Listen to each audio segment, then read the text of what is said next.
All right, so that's the clip from the new Top Gun movie. The Chinese saw what you're seeing right there. Well, that was a new plane that was created for Tom Cruise to fly, and the plane looked so real that when the Chinese saw the movie, they moved a satellite, one of their spy satellites, to try and see if they could capture what was the imaginary plane. It's just one of the many data points showing Beijing is preparing for war with Taiwan while we deal with arming Ukraine and inflation. Well, the communists are watching and plotting. The Financial Times reports Chinese officials met with top bankers to discuss protecting assets from U.S. sanctions. China expert Gordon Chang, a friend of the show, we've had him on many times, says we can only think of this as Beijing making contingency plans before an invasion. He told the Daily Caller they're trying to protect themselves in the event they do invade. This should be a warning to the United States that war is coming. We bring in Tennessee Congressman Mark Green, former Army Ranger, Special Operations Flight Surgeon, now member of the House Foreign Affairs and Armed Services Committee. Two ways to look at this, right? Either China is emboldened sort of while America is distracted, or they see what's happened to the Russians in Ukraine and they go, well, maybe not. Yeah, I think you can look at both sides of the coin on this, Leland. Certainly they're watching the West come together and put sanctions on Russia that are having an impact. They also see Russia, this formidable force that everyone was afraid of, stumbling in Ukraine and are realizing that maybe they're not as good as they think they are either. And so all of those things have to be taken into consideration. You look at the difference between China and Russia, though. Obviously, their military and the spending that's been on it and their development and all the technology they've stolen from us is a lot more significant. GDP of China, 10 times larger than Russia. China, 30 times as many bank assets as Russia. Huge foreign portfolios in China.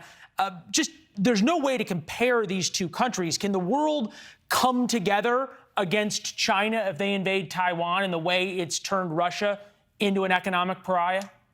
Yeah, I think so, because while you're, sort of looking at the difference between China and Russia, I'd suggest you look at the difference economically between Taiwan and Ukraine.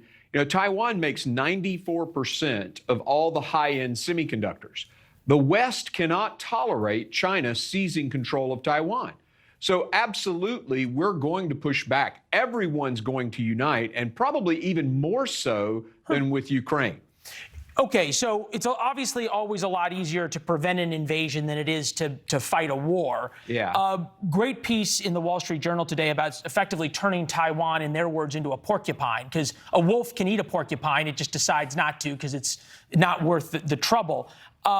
They suggest Harpoon missiles, Switchblade drones, Patriot missile battalions, more Stinger missiles, which obviously we've got our own issues with being able to send. F-16 fighter jets, obviously the anti-ship missiles that would sink the Chinese Navy as it came across. Why is there not as much of an effort to arm Ukraine as that we're seeing? Why isn't that same effort being put into arming Taiwan? Well, we've been arming Taiwan. We've had the Taiwanese Defense Act for it's decades. So we've been supporting Taiwan for years with military equipment and training.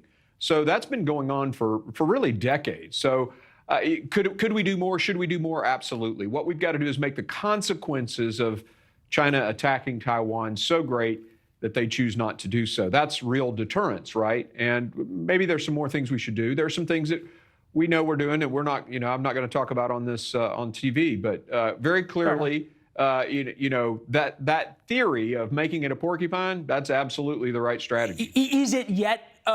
Is it a baby porcupine? Is it a full porcupine? We just don't say it's a porcupine, and the Chinese know that. Where are we in the evolution of the porcupine?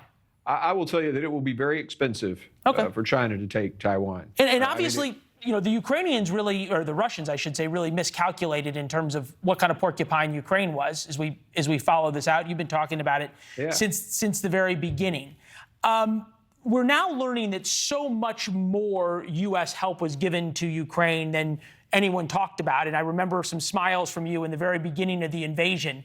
And now we're learning U.S. help given to targeting Russian generals, U.S. help to targeting Russian ships. A lot more real-time intelligence sharing than we thought in Ukraine. Have we gone past where everyone was when we said the last thing we want to do is give the Russians an excuse to come back and attack us? Well, I think the red line that we've put on ourselves, or the constraints we've put on ourselves, are Americans shooting at Russians, right? So the no-fly zone, which was a big issue at the beginning of this thing, we said, nope, we're not doing that because we don't want American pilots shooting down Russian pilots. I mean, we're right up on the edge of that, but we have not crossed that. And I think that is the real red line for Russia. And so far, we've stayed on this side of that red line. If you think about sort of these tales that we heard, we now know that the ghost of Kyiv, the fighter pilot, was made up by the Ukrainians and their PR. No part of war is PR, so no fault there. But, you know, they really aren't as good as we think they are. A lot of these Ukrainian successes basically were U.S. intel telling them where to shoot and what to do, right? Well, very clearly, their success has been, not only their tenacity and the training that our special forces have been doing in that country for many, many years. It's also the intelligence that we've given them, the equipment that we've given them. I mean, we're definitely helping the Ukrainians be successful. They're acknowledging that. I mean, I was texting with the foreign minister, and they're thankful for what we're doing. But clearly, they're the ones bleeding and dying.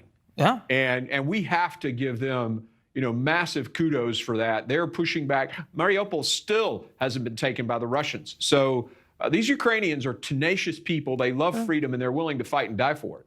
Yeah, that's an excellent point. I think you and I, in the first days of the war, you probably understood that better than I did, having been over there more recently. But there was this time for 48 hours when everybody thought this was going to be over, and now we're well past 48 days, and they're still at it.